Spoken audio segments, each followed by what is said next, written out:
Boa noite. Boa noite. A Sabesp avisa: São Paulo poderá ficar até 5 dias por semana sem água. Aumenta o número de moradores da capital que recorrem aos caminhões-pipa. Movimento Passe Livre começa no Largo da Batata, o 5º protesto do ano. Dilma se reúne com seus 39 ministros e diz que ajustes são necessários. 7 estados americanos decretam emergência por causa da nevasca. Nova York está paralisada. Ciclovia na Avenida Paulista sob críticas. Associações apontam falta de transparência na construção.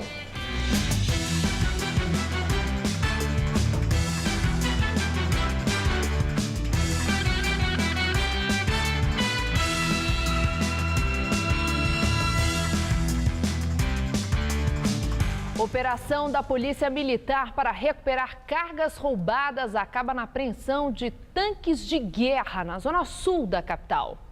Os tanques foram encontrados junto a 500 aparelhos de televisão em um galpão no bairro Vila Independência, na região do Sacomã, na noite desta segunda-feira. Segundo os policiais, os tanques de guerra estão aparentemente em bom estado e têm até numeração, mas não possuem motor.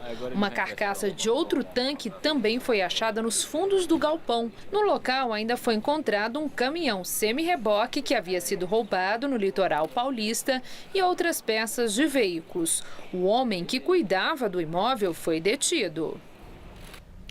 Um acidente entre 2 carretas e um ônibus interditou hoje pela manhã a pista sul da rodovia Anchieta, entre as cidades de São Bernardo do Campo e Cubatão.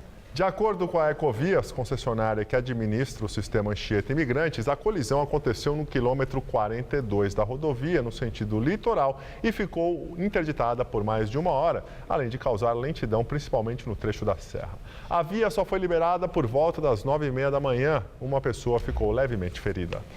Diretor da Sabesp diz que a companhia pode adotar rodízio de 5 dias sem água por semana na região metropolitana de São Paulo.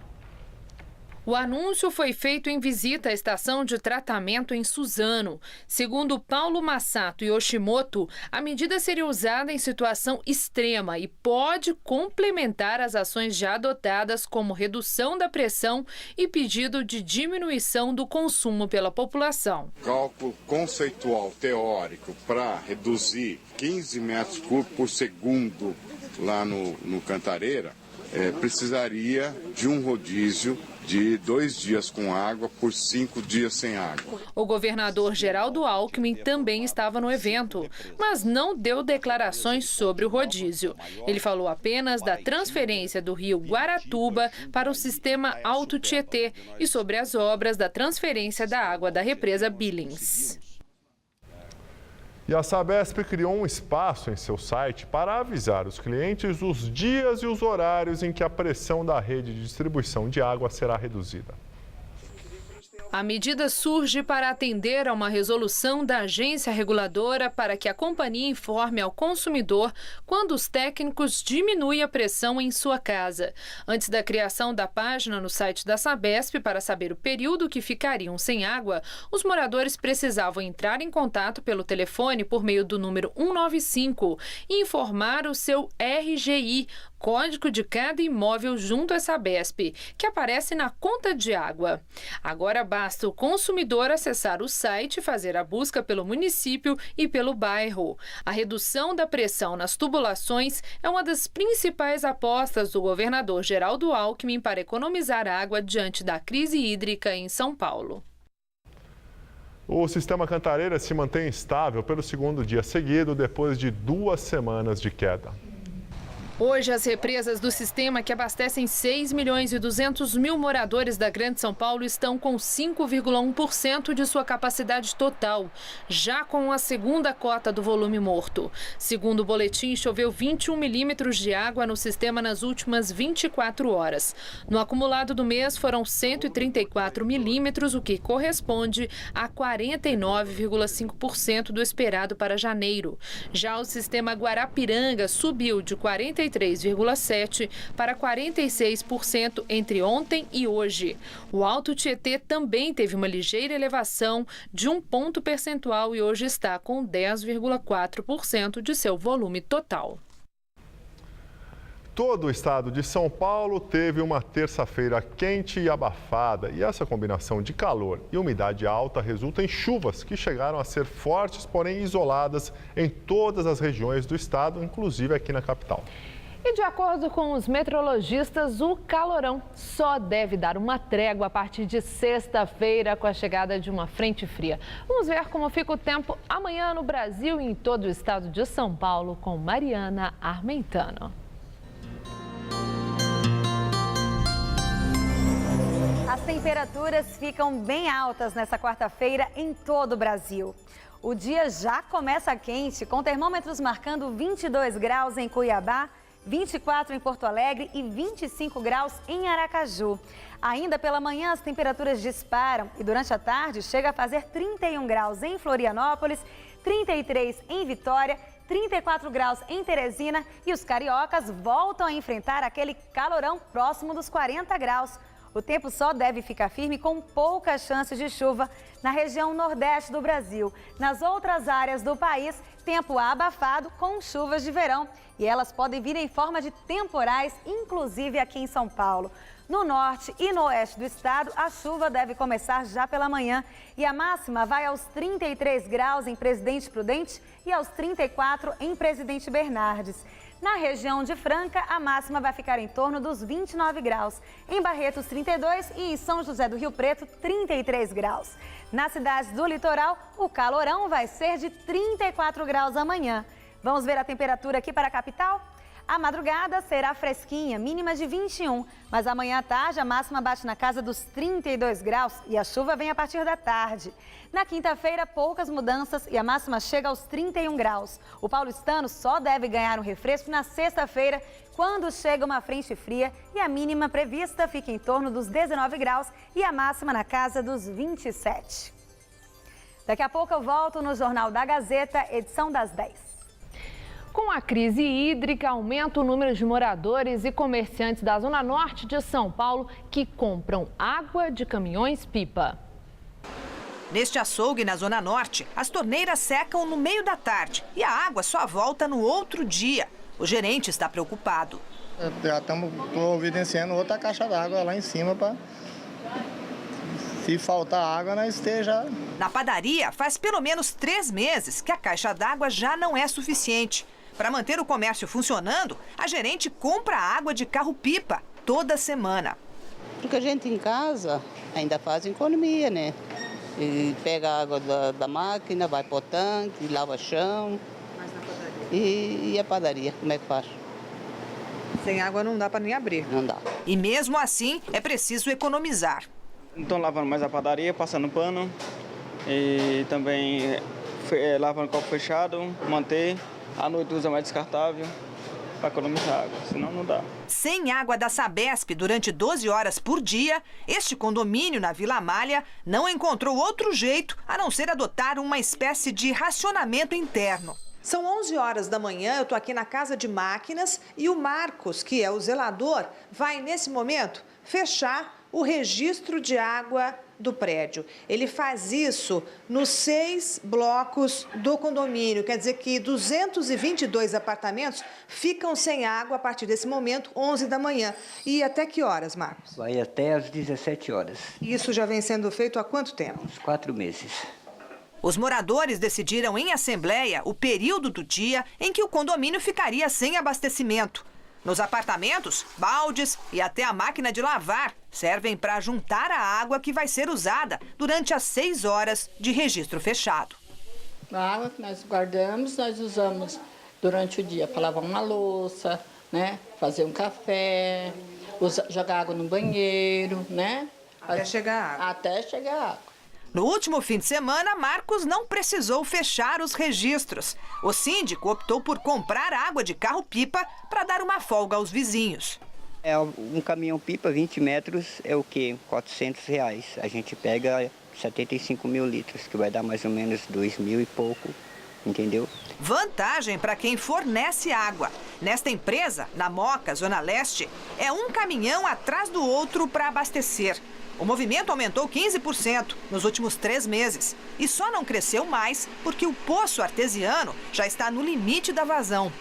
Muita gente está se prevenindo, né? Tá com medo da falta d'água. São reservatórios de prédios, são grandes, se acabar é difícil encher. Teve um ponto no Campo Limpo, Paulista, que o pessoal ligou aqui, a gente explicava, não, a gente do outro lado da cidade, não tem como fornecer. Polícia aguarda resultado de DNA para confirmar a identidade da vítima que morreu carbonizada em acidente de carro na Avenida Pedroso de Moraes, na zona oeste de São Paulo. O acidente aconteceu ontem por volta das 2h30 da manhã. O veículo estava em alta velocidade quando perdeu a direção e bateu em um poste na Avenida Pedroso de Moraes. Um transformador caiu em cima do carro que começou a pegar fogo. 2 pessoas estavam no automóvel. Um exame de DNA vai confirmar a identidade do passageiro que morreu carbonizado no acidente. O laudo deve ser divulgado até o fim desta semana e irá comprovar se o empresário Maurício Fittipaldi Moradi foi a vítima fatal ou o motorista que fugiu. Movimento Passe Livre faz 5º ato do ano contra o aumento da tarifa do transporte público em São Paulo. A repórter Fernanda Azevedo está no Largo da Batata, na zona oeste da capital, e tem outras informações. Fernanda? Isso mesmo, Gabriel. O Movimento Passe Livre, os manifestantes começaram neste momento a deixar o Largo da Batata. Eles começam uma caminhada, se organizando aí na passeata, muitos profissionais da imprensa nesse início da manifestação. No início houve uma discussão entre os manifestantes sobre qual trajeto seguir. Uma parte dos manifestantes queria subir até a Avenida Paulista. Bom, tivemos um probleminha com o áudio da Fernanda. Daqui a pouco a gente tenta restabelecer e chamá-la de novo direto do Movimento Passe Livre, que se concentra no Largo da Batata, na zona oeste da capital. E a presidente Dilma Rousseff e os 39 ministros se reúnem na residência oficial da Granja do Torto, em Brasília, para discutir as prioridades do governo para 2015. No discurso de abertura da primeira reunião ministerial do 2º mandato, Dilma defendeu ajustes fiscais e disse que essas medidas têm caráter corretivo. Os ajustes que estamos fazendo, eles são necessários para manter o rumo, para ampliar as oportunidades, preservando as prioridades sociais e econômicas do governo que iniciamos há 12 anos atrás. A presidente aconselhou seus ministros: reajam aos boatos, travem a batalha da comunicação, levem a posição do governo à opinião pública. Por exemplo, quando for dito que vamos acabar com as conquistas históricas dos trabalhadores, respondam em alto e bom som: não é verdade, os direitos trabalhistas são intocáveis. Quando for mencionada a crise da água, lembrem-se que desde o início desta, que é a maior estiagem das últimas décadas, o governo federal apoiou, está apoiando e continuará apoiando de todas as formas, inclusive com vultosos investimentos, com investimentos elevados, às demandas dos governos estaduais. Dilma também falou sobre os escândalos de corrupção na Petrobras. Temos que saber apurar, temos que saber punir. Nós devemos punir as pessoas, não destruir as empresas. E agora vamos ao comentário de política com José Neumann e Pinto. Você já ouviu aí, né?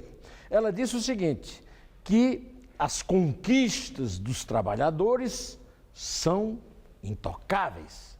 Pois é, mas nesse discurso de Dilma para os seus 39 ministros, um absurdo, né? Aliás, ela e 39 dá 40, eu não me lembro bem, mas deve ter alguma referência e lendária a isso, né?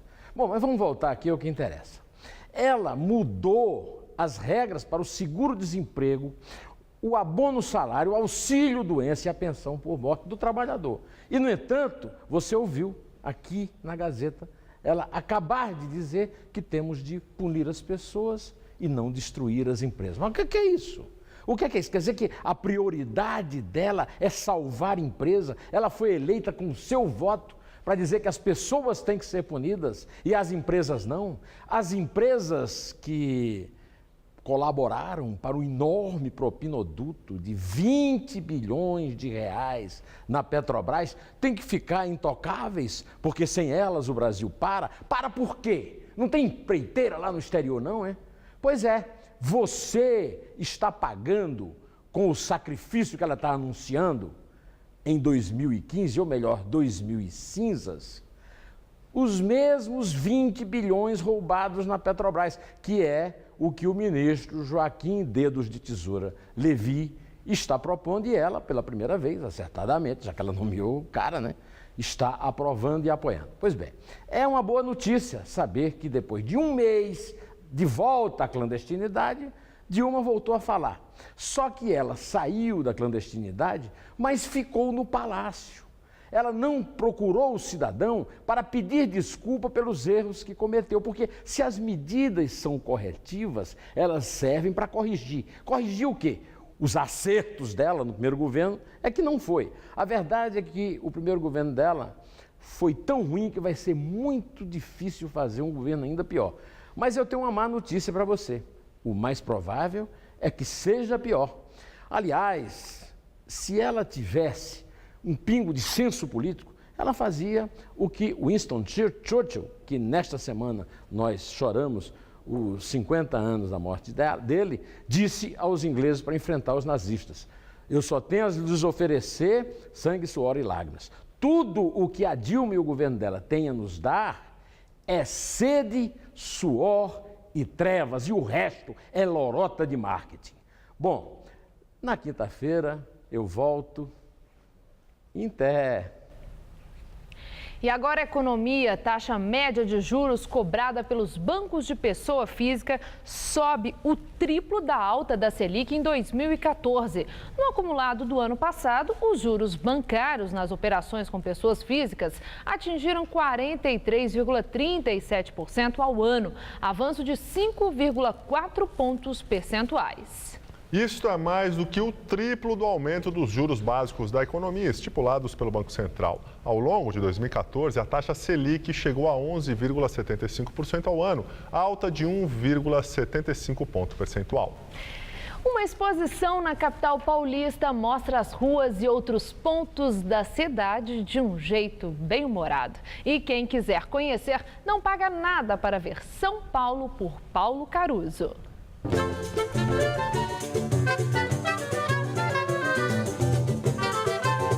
O desafio aqui é ligar o nome à pessoa e não vale dizer que é nome de rua, porque isso todo mundo já sabe que é mesmo.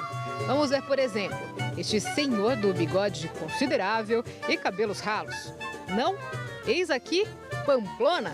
Sim, o senhor José Coelho Pamplona, português, comerciante e empresário. Que tal, então, o dono desse topete bem penteado e barba feita? Ele é o uruguaio que idealizou a Avenida Paulista, sabe? Joaquim Eugênio de Lima? Esse dos óculos, então, algum palpite? Tá na mesma região. É o juiz, médico, seu Adoc Lobo. E mais um, com essa roupa militar já é uma dica: Brigadeiro Luiz Antônio. Esses são alguns personagens que inspiraram nomes de ruas e avenidas de São Paulo e agora são retratados pelo traço do cartunista Paulo Caruso na exposição que celebra os 461 anos da cidade. É muito legal ver o público aqui, porque eles conseguem identificar o bairro que eles moram, as ruas que eles passam diariamente, né? Então as pessoas perdem horas olhando, lendo, porque aquela rua deixa de ser só uma via, né? Ganha uma pessoa, uma personalidade. Olha, são mais de 200 desenhos, aí fica difícil escolher quais são os personagens mais interessantes. Mas uma dose extra de bom humor faz com que alguns deles sejam especiais. Olha só esse caso. O médico legista Oscar Freire, que na visão do cartunista estaria passeando pela rua, que hoje dá nome a um dos endereços mais luxuosos do Brasil. Só que ele, como era especialista em medicina legal, estaria carregando seu material de trabalho. Para imaginar uma cena dessa, só mesmo Paulo Caruso. Na cena, num exercício de imaginação, o baiano Oscar Freire, que criou a cadeira de medicina legal da USP, estaria com um avental sujo de sangue e alguns ossos na sacola, enquanto os frequentadores das lojas ficariam indignados. Os textos são super gostosos de ler também, até as histórias, que são histórias difíceis, ele consegue escrever de uma maneira que fica suave. Por exemplo, a história do Frei Caneca, né, que ele conta que foi difícil encontrar um carrasco, né, para poder matar o Frei Caneca. Frei Caneca, que tinha esse nome por causa do pai, que era fabricante de canecas, foi um dos mais combativos opositores do Império. E nessa mesma mistura de história e diversão está lá o jornalista Casper Libero, com sua máquina de escrever no topo do prédio da fundação, que leva o nome dele na Avenida Paulista. Para conhecer esses e tantos outros ilustres que fizeram a história de São Paulo, é preciso ir pessoalmente ao centro, na Caixa Cultural São Paulo, na Praça da Sé, até o dia 1º de março.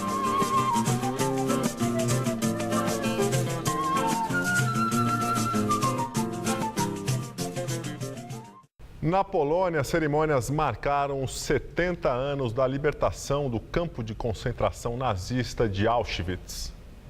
O presidente polonês Bronisław Komorowski participou hoje de uma missa que faz parte das comemorações. Muitas pessoas, incluindo o cineasta americano Steven Spielberg, participaram de cerimônias em homenagem às vítimas.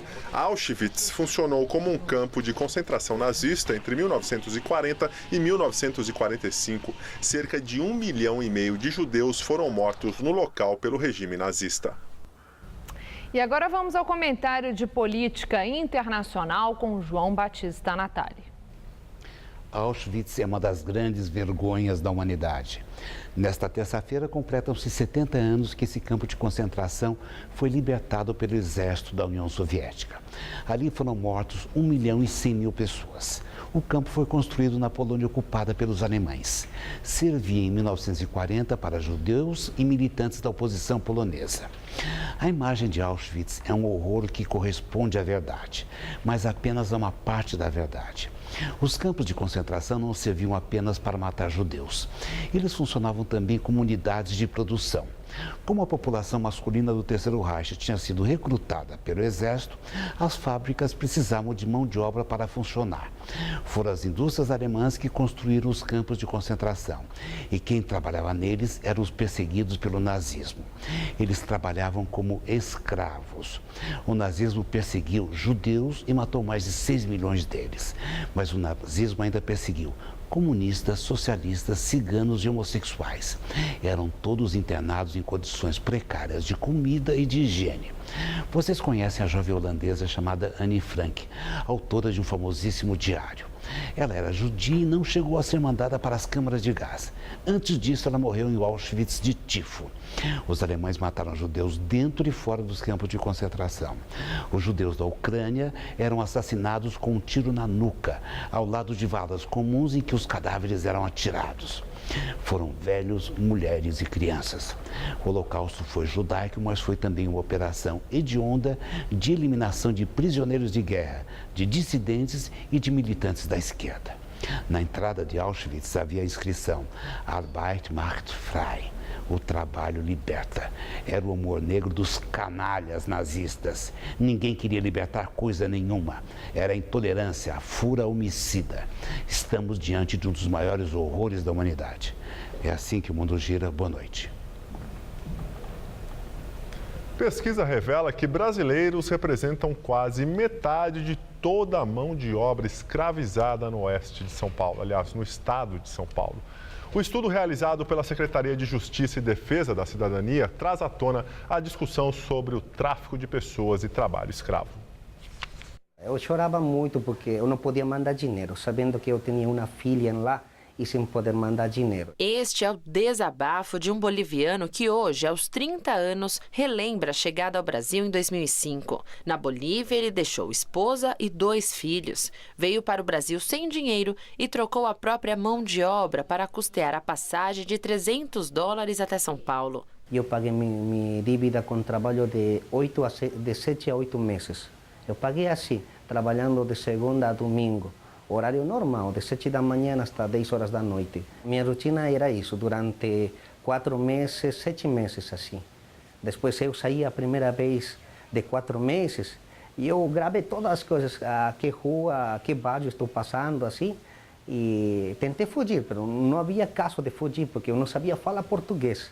Enquanto isso, na Bolívia, a esposa sofria sem notícias do marido. Eu tentei ligar até para ele. Eles falavam que ele está trabalhando, que agora não pode atender você, porque tem que trabalhar, senão ele não vai conseguir dinheiro. Depois que conseguiu quitar a dívida, o boliviano voltou ao seu país para buscar a esposa. Ela conta que os dois tiveram de pagar R$400 para conseguirem atravessar a fronteira de volta para o Brasil. A moça que estava falando que a gente pagou, falou, vocês têm que ir lá na Federal, onde vai estar meu amigo. A gente tentou, acho que 3 dias, foi de manhã, de tarde, sempre negado. E então a gente percebeu que ela estava enganando nós. Você está falando de situações onde a pessoa é submetida a uma possível restrição de liberdade que pode acontecer, muitas vezes, por uma ameaça, por uma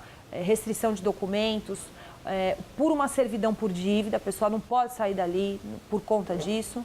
E ela está intimamente ligada a 2 elementos fundamentais do trabalho escravo, que são as jornadas exaustivas e as condições degradantes. Casos de mão de obra brasileira escravizada fora do país já são conhecidos, da mesma forma que a exploração de imigrantes aqui dentro do país. Mas o que a pesquisa da Secretaria da Justiça e da Defesa da Cidadania chama a atenção é o número de brasileiros escravizados dentro do Brasil. A pesquisa da Secretaria utilizou dados dos Ministérios Públicos Federal e do Trabalho, traçando mapas e perfis de vítimas de tráfico de pessoas e de trabalho escravo. A pesquisa acaba demonstrando de maneira mais específica que quando a gente olha para o setor econômico, o perfil da vítima muda. Exemplo, trabalho no campo. Falamos de homens na faixa etária dos 20 e poucos anos aos 30 e poucos anos, a maioria deles com baixa escolaridade, né? Então você tem um universo típico do trabalhador num determinado ramo econômico. Movimento Passe Livre faz 5º ato contra o aumento da tarifa do transporte público em São Paulo. A repórter Fernanda Azevedo está no Largo da Batata, zona oeste de São Paulo, e tem mais informações. Fernanda?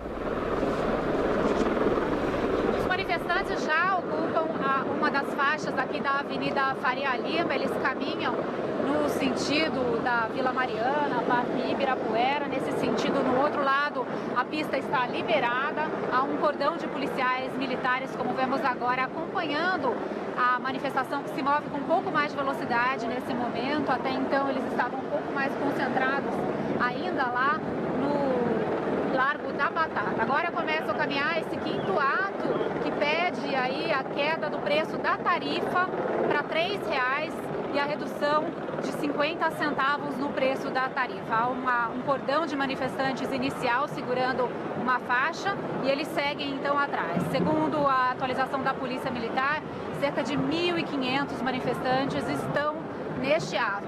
Não é o dado mais atual, mas é o que temos no momento, de 1.500 manifestantes nesse ato, que depois de passar pela Faria Lima, deve pegar a marginal do Rio Pinheiros e seguir em caminhada até a estação Pinheiros, onde tem um terminal de ônibus e também a estação do metrô da linha amarela. Pelo menos foi esse o trajeto que os manifestantes votaram em uma assembleia que aconteceu por volta de 6 horas da tarde no Lago da Batata. Os manifestantes queriam ir, uma parte deles queria ir até a Avenida Paulista, subir a Rebouças, mas eles tiveram a votação de que esse ato vai acontecer na próxima quinta-feira, lá no MASP, portanto, será o 6º ato ainda essa semana e que, portanto, dessa vez os manifestantes vão até a marginal do Rio Pinheiros. No início, na conversa que os repórteres tiveram com a Polícia Militar havia informado que não iria permitir o acesso à marginal do Rio Pinheiros. A gente não sabe se houve uma negociação,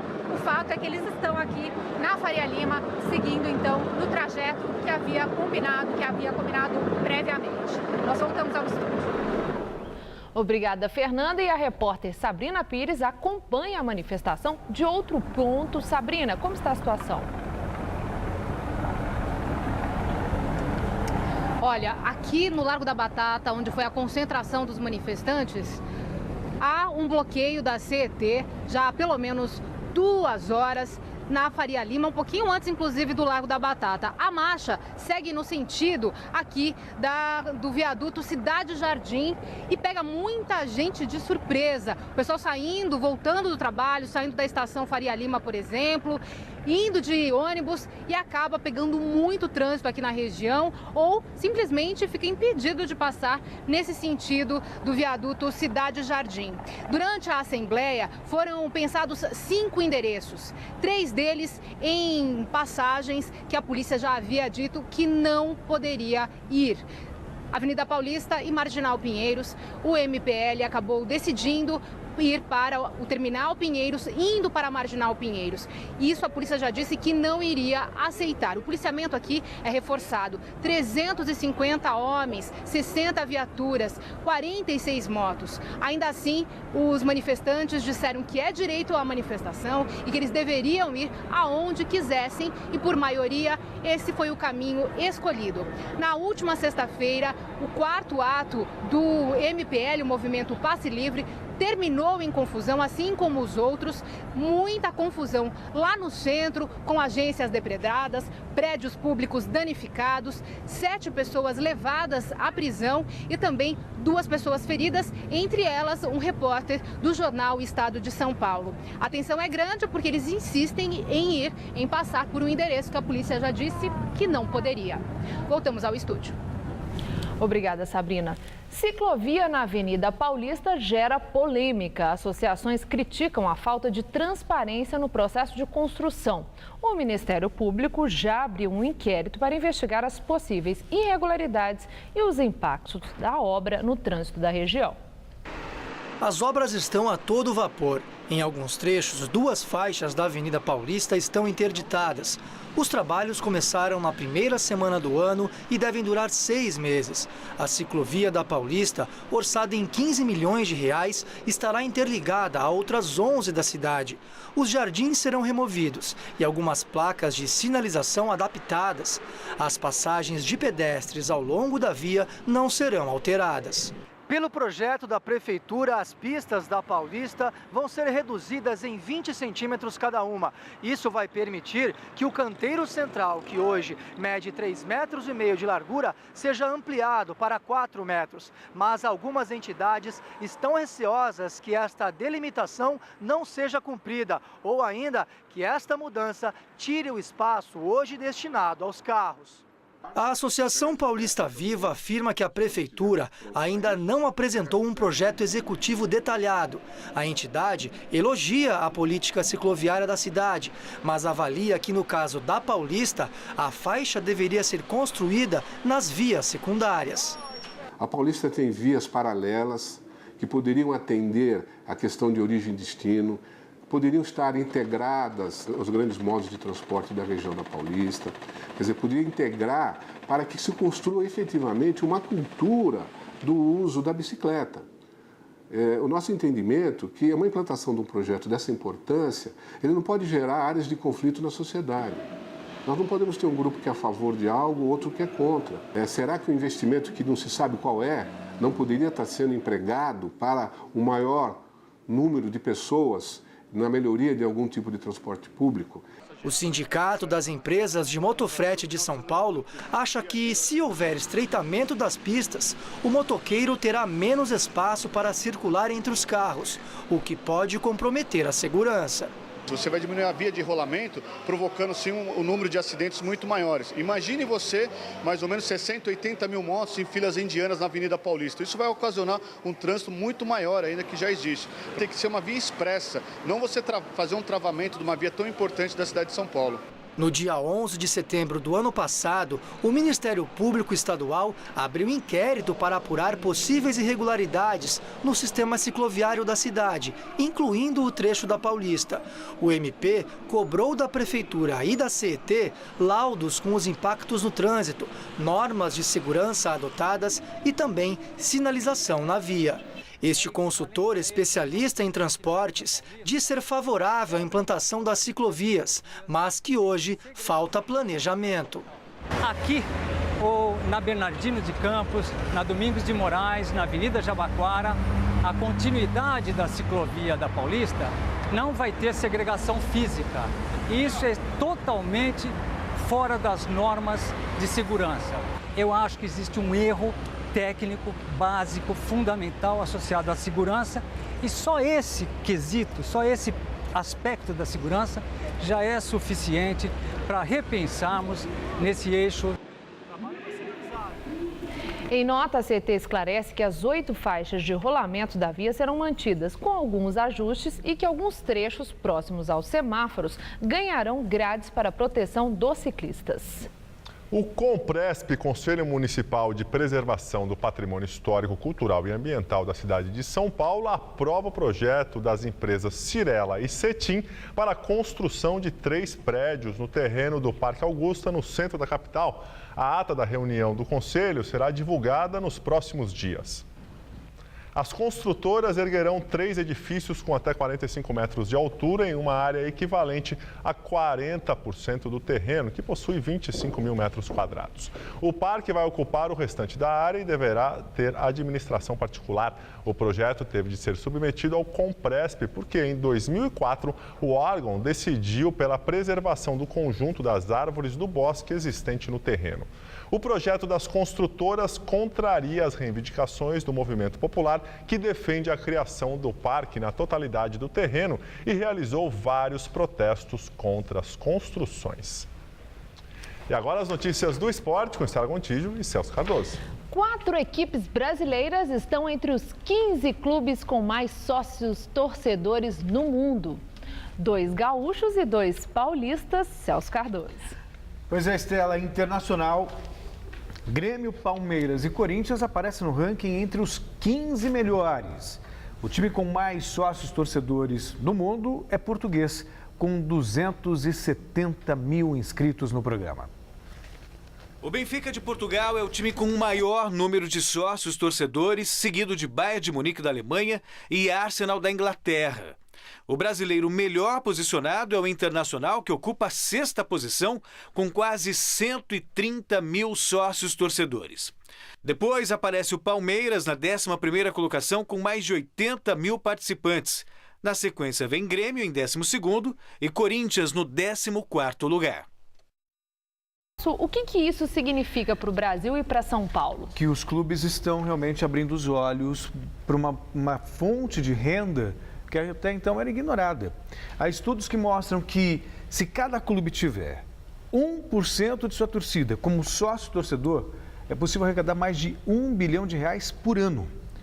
Para você ter uma ideia, por exemplo, o Cruzeiro paga 2/3 da folha salarial graças a esse programa de fidelização do torcedor. Exatamente isso.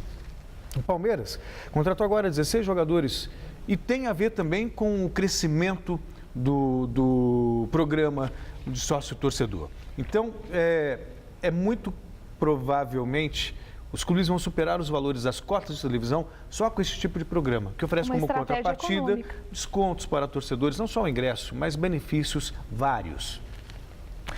E o técnico Muricy Ramalho está de volta ao trabalho no São Paulo e com cobranças. Recuperado de uma diverticulite. Ele assumiu os treinamentos visando a estreia no Campeonato Paulista. Thiago Mendes é jovem, tem apenas 22 anos e, apesar de recém-chegado, tem sido muito elogiado pela comissão técnica na pré-temporada do São Paulo. No domingo, o São Paulo estreia contra o Penapolense no Campeonato Paulista. Será a primeira vez que Thiago será comandado por Muricy Ramalho, técnico que pediu sua contratação. Foi ruim ficar sem ele, né? E hoje temos que dar graças a Deus que ele está de volta. Então tem a semana toda para trabalhar e que seja bem-vindo de volta novamente. O desafio agora de Thiago Mendes é conseguir um lugar entre os titulares. A concorrência é grande para o jogador, que mostrou ser polivalente nas 2 primeiras partidas. Jogou tanto como volante como na meia, caindo pelas pontas. Quero ser titular, né? Eu vou brigar por isso. E onde ele optar por mim, tanto de ponta quanto de volante, eu quero brigar para ser titular. Se Thiago Mendes briga também para jogar pelos lados do campo, deve ganhar em breve mais um concorrente. O argentino Adrian Centurion do Racing interessa. A primeira proposta, no valor de 4 milhões de euros, foi recusada. Mas a negociação está quente e deve ser definida nos próximos dias. É verdade, né? O São Paulo tá contratando, né? A gente tem que brigar pelo nosso espaço, né? Tem que agarrar com as duas mãos. Então, os jogadores que vão vir, que sejam bem-vindos, né? E vai ter uma briga sadia entre a gente ali e quem tiver melhor vai ser titular. Até porque existe muito trabalho na temporada. Campeonato Brasileiro, Libertadores América, então há necessidade realmente de reforçar o elenco. E com cobranças vasto. por resultados, né, Celso? Exatamente. O presidente de São Paulo falou que vai cobrar mais. Não é o que se espera de um presidente do clube, nem poderia ser diferente. Muito obrigada, Celso. Boa noite. É com você, Gabriel. Nos Estados Unidos, 7 estados declaram emergência por conta da nevasca que atinge o leste do país. Os estados ficam na fronteira com o Canadá e incluem cidades importantes como Nova York e Boston. A tempestade pode afetar até cerca de 60 milhões de pessoas em uma dúzia de estados. Desde as 11 horas da noite de ontem, o trânsito nas ruas da cidade de Nova York foi interditado por determinação do prefeito. O metrô também foi fechado, assim como outros meios de transporte, obrigando só nova-iorquinos a andarem a pé. As aulas também foram suspensas. O Serviço Meteorológico alertou para uma tempestade capaz de causar risco à vida, que poderia despejar até 75 centímetros de neve. E pelo menos 6 voos diretos entre Brasil e Estados Unidos foram cancelados hoje por causa da forte nevasca que atingiu o país. A TAM cancelou 2 voos. A American Airlines também cancelou 2 partidas entre Nova York e São Paulo. A Delta e a United Airlines também cancelaram 1 voo cada uma. A TAM divulgou que os passageiros afetados podem remarcar a viagem para os próximos 20 dias sem qualquer custo. 180 milhões de reais. Esse é o valor bloqueado até o momento pela Operação Lava Jato, que investiga a lavagem de dinheiro no esquema de corrupção que atuava na Petrobras. A quantia não leva em conta valores recuperados em contas no exterior. Dinheiro de contas e aplicações financeiras de 3 empresas e de 16 suspeitos foram bloqueados pela Justiça Federal. Entre os suspeitos estão o ex-diretor de serviços da Petrobras, Renato Duque, e o lobista Fernando Soares, conhecido como Fernando Baiano e apontado como operador do PMDB no esquema. Nas contas e investimentos de Duque foram bloqueados 4 milhões de reais. O vice-presidente da construtora Engevix, Gerson de Mello Almada, foi o suspeito com maior valor bloqueado entre todos os investigados, 37 milhões e meio de reais. Vamos agora à entrevista do dia com Maria Lídia Flandoli. Foi dada a largada da sucessão municipal de 2016 em São Paulo, onde nomes competitivos sinalizam que vai ser uma disputa e tanto. Hoje, entrevista o deputado federal mais votado do Brasil, Celso Russomano, do PRB, que já se credencia como candidato a prefeito da capital paulista. Obrigada, Russomano, por estar conosco. Russomano, 1.524.000 votos. Não é brincadeira. O mais votado do Brasil. Eu, assim, acho que o povo de São Paulo foi muito generoso comigo. Eu só tenho a agradecer esse carinho que foi mostrado através das urnas. Confiança. Agora tem uma questão. Você já expressou que vai ser candidato à prefeitura em 2016. O que quer dizer que deixará esse mandato, esse voto de confiança no meio. Deixar 1.524.000 eleitores na mão de um suplente não é temerário? Não pode ser contraproducente? A sua pergunta é maravilhosa, eu vou te dizer por quê. Porque durante a campanha inteira minha para deputado federal, eu ouvi aqui na capital e no interior que as pessoas, não, mas você não pode ser candidato a deputado, você tem que ser candidato a prefeito de São Paulo, você tem que ser candidato a governador. As pessoas reclamando e muita gente dizendo assim, eu não vou votar em você para deputado porque eu quero você prefeito, eu não quero você deputado. Talvez porque eu já tenha exercido 4 mandatos de deputado federal. E isso me gratificou bastante. Eu vi das pessoas na rua, olha, você não pode desistir, você tem que ser candidato, vai de novo a prefeito, você vai chegar lá, então as tuas ideias são boas. E eu disse desde o primeiro momento, inclusive durante a campanha, eu prometi que eu colocaria meu nome à disposição do partido numa pré-candidatura e vou fazer isso como eu prometi durante todas as andanças minhas pelo estado de São Paulo. Analistas têm feito aí têm uma visão de que Celso Russomano, Marta Suplicy, Fernando Haddad têm um perfil parecido, de eleitor semelhante. Vocês vão disputar um mesmo reduto eleitoral de cunho muito popular. Como é que vai driblar essa desvantagem, já dividida por 3, logo na largada? Na verdade, eu acho que com ideias e pensamentos. Eu fiz uma campanha, você se lembra bem, sem atacar absolutamente ninguém. Uma campanha em respeito ao cidadão, ao eleitor, mostrando as ideias, o que eu pretendia fazer para melhorar a qualidade de vida de quem mora em São Paulo. E no final da eleição fui mal compreendido, né? Porque os meus adversários disseram que eu ia aumentar a passagem de ônibus, sendo que a minha proposta era diminuir a passagem de ônibus para quem anda nos bairros, porque os ônibus batem lata nos bairros. O que é bater lata? Bater lata é quando o ônibus fica circulando vazio, exatamente, circulando vazio. Então, a dona de casa que quer ir no cabeleireiro, na feira, no supermercado, se ela pagar 30 centavos, se ela pagar 40 centavos, ela vai usar o ônibus. Agora, para pagar R$3 para andar 3, 4 quarteirões, ela vai a pé carregando na mão as coisas.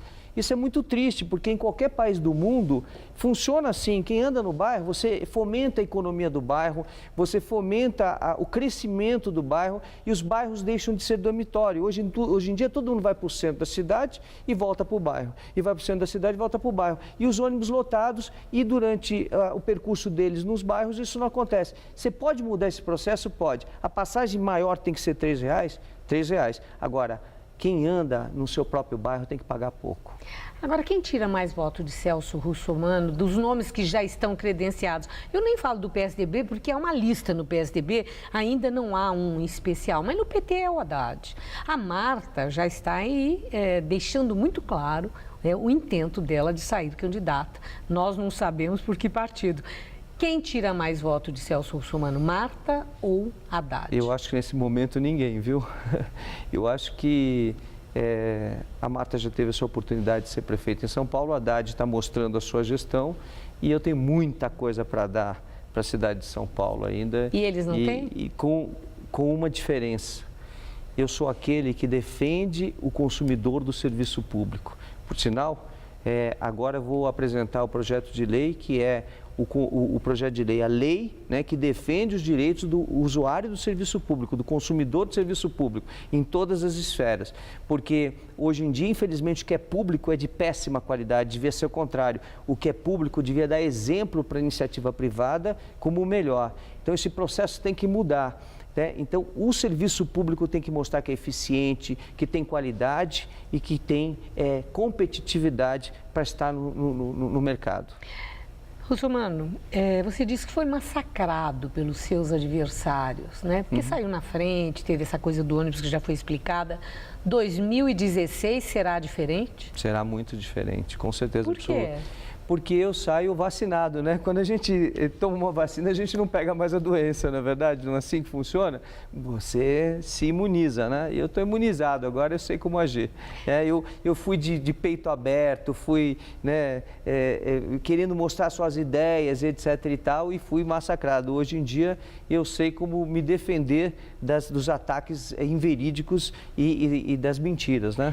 Eu achei interessante uma afirmação sua de que quer ser prefeito de São Paulo para fazer o que ninguém fez, para fazer o diferente. Exatamente. O que é isso? O diferente é o serviço público de qualidade. Esse exemplo. Exatamente esse. Né? O que é público tem que ser de qualidade, tem que ser bom.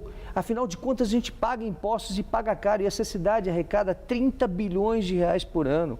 Por que o serviço público tem que ser ruim? Por que a saúde pública em São Paulo tem que ser ruim?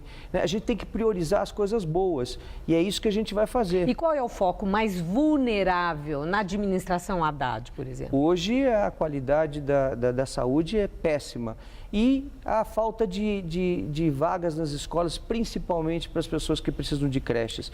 Você não tem. Hoje tem fila de liminar. A pessoa vai à justiça, consegue uma liminar, agora você não vai ter a vaga porque você está na fila da liminar. Então tem muita gente com liminar, então vai a liminar da frente, depois a liminar... Isso é um absurdo, não se cumpre decisão judicial. Não tem vaga para as crianças das escolas. Agora, de 0 a 10, que nota você dá para a gestão Fernando Haddad, que está na metade? Essa gestão, e a nota quem dá é quem está nos assistindo agora.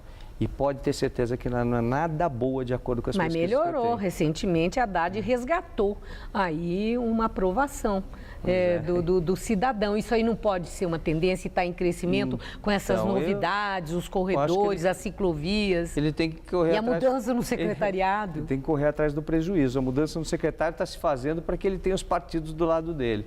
Agora, se ele vai conseguir esse intento, ele vai ter que mostrar nos próximos 2 anos. Haddad, Chalita puxou... Haddad. Me avisaram aqui que não é Haddad. Russomano. O Chalita puxou muito voto para Fernando Haddad. Foi aí o meu lapso. Agora, ele é aliado do prefeito. E isso quer dizer que possivelmente nós teremos PMDB junto do PT, que dá um belo tempo na televisão. Como é que o seu partido, o PRB, vai garantir um tempo na televisão para que as suas ideias sejam expostas com mais igualdade de oportunidade? Pois é, eu fui candidato a deputado federal justamente com essa estratégia de a gente crescer com a bancada do partido, porque a maioria das pessoas não sabe que a quantidade de tempo na televisão para uma eleição você tem pela quantidade de deputados que você tem no Congresso Nacional. Quanto mais deputados, mais tempo de televisão para disputar uma eleição, o que é injusto para aqueles que têm pouco tempo. De uma forma ou de outra, essa igualdade só acontece no segundo turno, quando disputam 2 candidatos, que os 2 têm o mesmo tempo de televisão. Com esse crescimento do PRB, nós alcançamos mais tempo de televisão e com a união dos partidos que já fizeram parte da base de sustentação minha no passado e que vão estar de novo comigo, porque eu cumpri tudo o que eu prometi, o político tem que ser assim, tem que ter palavra, eles estarão comigo, a gente já tem um tempo razoável de televisão para conseguir, dessa vez, neutralizar os ataques que eu recebi na eleição passada. Ultra rapidamente, você é um profissional de televisão. Vamos no tempo. Marta sai mesmo do PT ou o partido vai convencê-la a ficar e trabalhar para a Haddad? Eu acho que ela está decidida a sair do PT e pelo que a gente está vendo e pelas declarações, inclusive de hoje no jornal, eu não acredito que ela fique mais no partido e acredito que ela seja candidata sim. E eu acho que é saudável vários candidatos, uma pluralidade de candidatos para que a gente tenha opiniões diversas e para que o eleitor possa escolher entre vários candidatos. Muito obrigada. Uma boa noite. Boa noite, Maria Lídia. Gabriel. Após a morte do promotor Alberto Nisman, a presidente da Argentina, Cristina Kirchner, anuncia projeto de lei para dissolver a Secretaria de Inteligência da Argentina. O anúncio foi feito durante um pronunciamento em cadeia nacional. A lei prevê a substituição da secretaria por uma agência federal de inteligência. Kirchner ainda explicou que a lei vai transferir o sistema de observações judiciais, como escutas telefônicas, para o Ministério Público Fiscal. O anúncio ocorre em meio a suspeitas de que agentes da inteligência argentina estariam envolvidos na morte do promotor Alberto Nisman. Ele foi encontrado morto em sua casa poucos dias depois de ter denunciado a presidente por ter acobertado terroristas iranianos responsáveis por um ataque ocorrido em 1994 contra a Associação Israelita AMIA, que matou 85 pessoas no país. Barack Obama encerra a visita à Índia com um discurso defendendo a liberdade religiosa. O presidente americano já viajou para a Arábia Saudita. Obama pediu o fim dos conflitos religiosos no país. Your Article 25 says that all people are equally entitled to freedom of conscience. No discurso, falou do artigo 25 da Constituição da Índia, que diz que todas as pessoas têm igualmente o direito à liberdade de consciência e de professar, praticar e propagar a própria religião. A fala de Obama foi interpretada como uma mensagem ao primeiro-ministro indiano, Narendra Modi, e ao Partido Nacionalista Hindu, Janata Bharatiya. No ano passado, o crescimento do partido levou grupos hindus a se oporem às demais religiões. Obama partiu da Índia e desembarcou na Arábia Saudita para prestar suas homenagens ao rei Abdullah, que morreu na última sexta-feira. E o Jornal da Gazeta fica por aqui. A edição de hoje pode ser vista daqui a pouco no site tvgazeta.com.br/Jornal da Gazeta. Eu volto com mais notícias no Jornal da Gazeta, edição das 10. Até já. E a gente se vê amanhã às 19 horas. Uma excelente noite para você e até lá. Fique bem.